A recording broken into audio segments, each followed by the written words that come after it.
Un garçon a dormi dans le parc de Michael Jackson et il a filmé quelque chose d'inhumain qu'il n'aurait jamais dû filmer ce soir-là.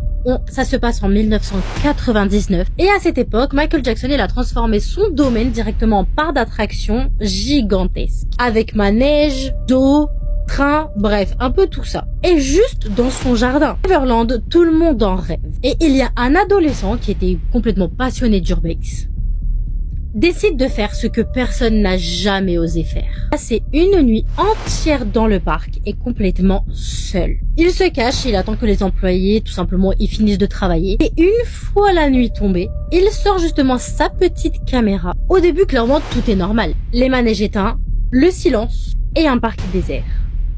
Et puis vers 3 heures du matin, c'est à ce moment-là que tout bascule.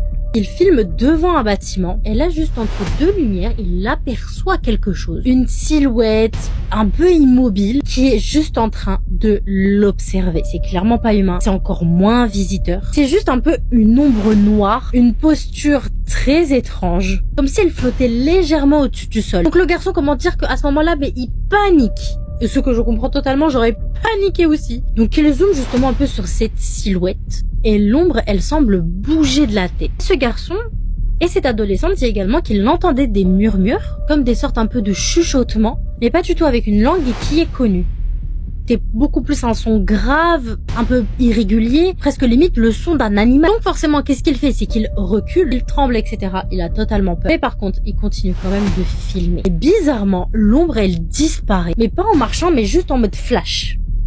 Comme si elle venait vraiment de se dissoudre dans l'air. Le lendemain, il va directement poster la vidéo sur internet. Et c'est là que toute la polémique a commencé. Il y a énormément de personnes qui affirment que Neverland est hanté. Également qu'on y voit aussi régulièrement des silhouettes. Et que certaines zones du parc seraient apparemment liées à des phénomènes qui seraient inexpliqués. Et ça, depuis des années. D'autres pensent également que la vidéo est une grande mise en scène. Mais même aujourd'hui, quand on la re-regarde, l'image clairement qu'il a capturée, on a vraiment l'impression que ce garçon, il a l'air terrorisé. Alors maintenant, est-ce que c'est un fake ou pas? Est-ce que c'est une mise en scène ou pas? Est-ce que c'est vrai ou pas? Est-ce que Neverland cache vraiment quelque chose?